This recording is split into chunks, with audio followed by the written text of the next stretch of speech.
warahmatullahi wabarakatuh. Selamat siang dan salam sejahtera bagi kita semua. Semoga kita selalu dalam lindungan Tuhan Yang Maha Esa. Sebelumnya, saya ingin berterima kasih kepada Bapak Iwan Kusuma Siombing, MSI, selaku dosen metopel saya, Program Studi Administrasi Bisnis LP3I Medan. Sebelumnya, saya ingin memperkenalkan diri saya terlebih dahulu. Saya Devi Aryasa Putri, mahasiswa Program Studi Administrasi Bisnis LP3I Medan. Pada hari ini, saya ingin mempresentasikan hasil dari proposal saya yang berjudul Analisis, Segmentasi, Targeting, Positioning, dan Bauran Pemasaran terhadap usaha ternak burung puyuh pertelur. Seminar proposal ini merupakan salah satu syarat untuk menyelesaikan tugas akhir di pendidikan program studi Diploma 3.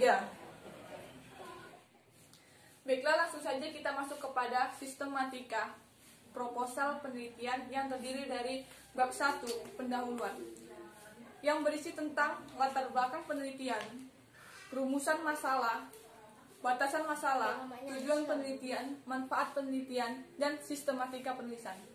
Bab 2, landasan teori, yang berisi tentang pengertian pemasaran, strategi pemasaran, segmentasi, targeting, positioning, dan bauran pemasaran atau bisa disebut dengan marketing mix. Bab 3, metode penelitian, yang mana berisi tentang tempat dan waktu penelitian, jenis data, sumber data, metode pengumpulan data, dan metode analisis data. 1. Latar belakang masalah. Indonesia merupakan negara yang memiliki banyak sumber daya alam. Salah satunya di sektor pertanian dan peternakan. Usaha ternak burung puyuh ini merupakan usaha yang mengembangkan burung puyuh untuk menghasilkan telur setiap harinya untuk memenuhi kebutuhan konsumen, baik di dalam kota ataupun di luar kota. Usaha ternak burung puyuh ini berlokasi di Dusun Mawar, Desa Padang Belahrang, Kecamatan Sesai, Kabupaten Langkat, yang mana usaha ini didirikan oleh Bapak Wagiono dan Ibu Wati, yang sudah berjalan selama 15 tahun. 2. Rumusan masalah. Adapun rumusan masalah dalam proposal ini yaitu bagaimana penerapan strategi pemasaran dalam analisis, segmentasi, targeting, positioning terhadap usaha ternak burung puyuh di Dusun Mawar, Desa Padang Belahrang. 2. Bagaimana penerapan strategi pemasaran dalam bauran pemasaran terhadap usaha ternak burung puyuh di Desa Padang Belahrang. 3. Batasan masalah. Adapun batasan masalah tersebut yaitu segmentasi, targeting, positioning, bauran pemasaran yang terdiri dari produk, harga, tempat, dan promosi yang dilakukan pada usaha ternak burung puyuh petelur di Dusun Mawar, Desa Padang Belahrang. 4. Tujuan penelitian. Adapun tujuan penelitian tersebut yaitu untuk mengetahui bauran pemasaran telur puyuh di daerah Kabupaten Langkat dan Kota Medan atau di luar Kota Medan. 5. Manfaat penelitian bagi penulis, perusahaan, dan bagi Politeknik LP3I Medan. Manfaat bagi penulis yaitu untuk menambah ilmu, pengetahuan, dan wawasan. Manfaat bagi perusahaan yaitu untuk bisa menjadi masukan bagi perusahaan dalam meningkatkan strategi pemasaran. Manfaat bagi Politeknik LP3I Medan yaitu sebagai masukan atau referensi bagi peneliti yang lain. Pengertian pemasaran. Pemasaran merupakan suatu kegiatan aktivitas yang terencana yang dilakukan oleh sebuah perusahaan atau organisasi untuk mempromosikan atau memperkenalkan barang dan jasa kepada konsumen. Menurut Kurniawan 2018 halaman 3, marketing atau pemasaran adalah suatu perpaduan dari kegiatan-kegiatan yang saling berhubungan dan berkaitan untuk mengetahui kebutuhan konsumen sekaligus mengembangkan promosi, distribusi, pelayanan, dan harga agar kebutuhan konsumen dapat terpuaskan dengan baik pada tingkat keuntungan tertentu. Strategi pemasaran. Strategi pemasaran merupakan salah satu cara untuk mencapai tujuan dari perusahaan atau organisasi.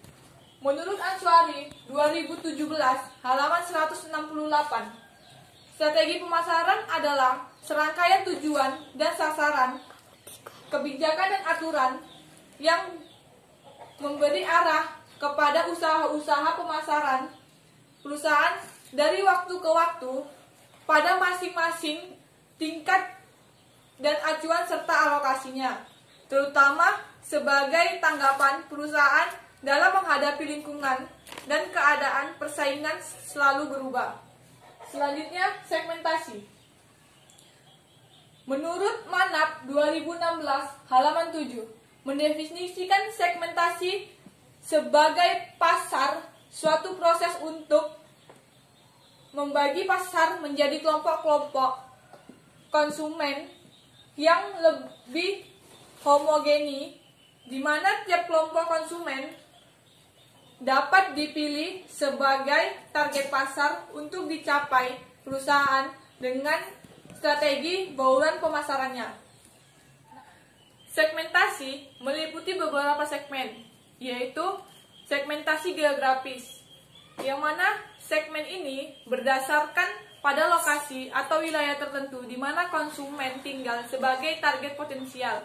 Yang kedua, segmen demografis, yang mana segmen ini berdasarkan tipe-tipe dan berbagai jenis kependudukan yang meliputi target pasar.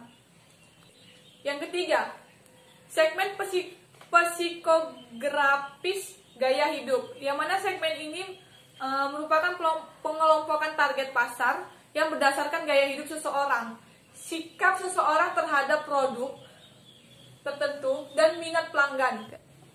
Selanjutnya, targeting. Menurut Manap 2006 halaman 76, target atau targeting adalah memilih salah satu atau lebih segmen pasar untuk dimasukkan atau cara perusahaan mengoptimalkan suatu pasar. Dalam penentuan target pasar, perusahaan harus menggunakan konsep prioritas, variabilitas, dan fleksibilitas. Nah, target pasar meliputi beberapa target, yaitu konsumen, yaitu siapa target konsumen kita, apakah orang dewasa, anak-anak, anak remaja, atau orang tua. Yang kedua yaitu value. Value merupakan nilai target penjualan yang berupa harga dalam penjualan produk. Yang ketiga ada volume, yaitu volume itu jumlah produk, seberapa banyak produk akan dijual dan yang terjual. Yang keempat, saluran distribusi, yang mana saluran distribusi itu berupa seperti alat untuk memasarkan produk kita, seperti tempat pasar tradisional, mall, atau tempat-tempat pembelanjaan yang lainnya. Nah, yang kelima, media komunikasi. Media komunikasi merupakan media untuk mempromosikan produk kita, yaitu seperti media elektronik atau bisa langsung kita face to face secara langsung. Selanjutnya, positioning. Menurut Kurniawan 2018 halaman 105, positioning adalah salah satu cara menempatkan diri agar dipersepsi orang yang ada di pasar yang akan dituju. Strategi penentuan posisi meliputi beberapa hal, yaitu penentuan posisi menurut atribut, penentuan posisi menurut manfaat, penentuan posisi menurut pengguna atau penerapan, penentuan posisi menurut pemakaian, penentuan posisi menurut pesaing, penentuan posisi menurut kreativitas atau harga, ketentuan posisi menurut kategori penggunaan produk. Selanjutnya, bauran pemasaran atau marketing mix. Menurut Hakim 2017, bauran pemasaran atau marketing mix merupakan seperangkat alat yang dapat digunakan pemasar untuk membentuk karakteristik jasa yang ditawarkan kepada pelanggan. Nah, dalam bauran pemasaran terdapat 4P yang mendukung untuk mencapai tujuan perusahaan, yang mana 4P tersebut yaitu ada produk, price, place, dan promotion. Produk.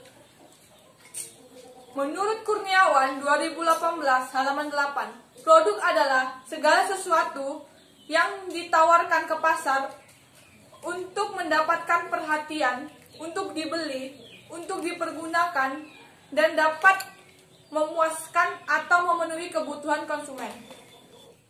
Price atau harga. Menurut Kurniawan 2018 halaman 22, harga merupakan suatu nilai tukar yang diberikan oleh pembeli untuk mendapatkan barang atau jasa yang mempunyai nilai guna beserta pelayanannya. Place atau tempat. Menurut Kurniawan 2018 halaman 36, place adalah tempat di mana kita menentukan letak usaha kita untuk menjual produk atau jasa kita. Yang terakhir, promotion atau promosi. Menurut Kurniawan 2018 halaman 43, promotion adalah kegiatan yang dilakukan oleh pengusaha untuk mempromosikan barang atau jasanya kepada konsumen dan mempublikasikan produknya agar dapat diterima oleh masyarakat. Selanjutnya, metode penelitian. Tempat dan waktu penelitian. Usaha ternak burung puyuh petelur yang beralamat di Dusun Mawar, Desa Padang Belarang, Kecamatan Mesai, Kabupaten Langkat. Dan jadwal penelitian tersebut mulai dari bulan Februari 2020 sampai bulan April 2020. Jenis dan sumber data. Jenis data yang digunakan yaitu jenis data primer dan data sekunder. Adapun jenis data yang lainnya seperti sumber data yaitu menggunakan sumber data internal dan sumber data eksternal. Selanjutnya, metode pengumpulan data. Metode penelitian untuk mengumpulkan data ini menggunakan metode penelitian lapangan yang meliputi observasi dan wawancara. Metode analisis data. Metode analisis data ini menggunakan metode deskripsi kualitatif yang berupa pemaparan yang didapat dari data-data yang dikumpulkan, diklarifikasi, dianalisis, dan diinterpretasikan secara objektif. Inilah hasil dari presentasi saya. Lebih dari kurangnya saya mohon maaf. Assalamualaikum warahmatullahi wabarakatuh.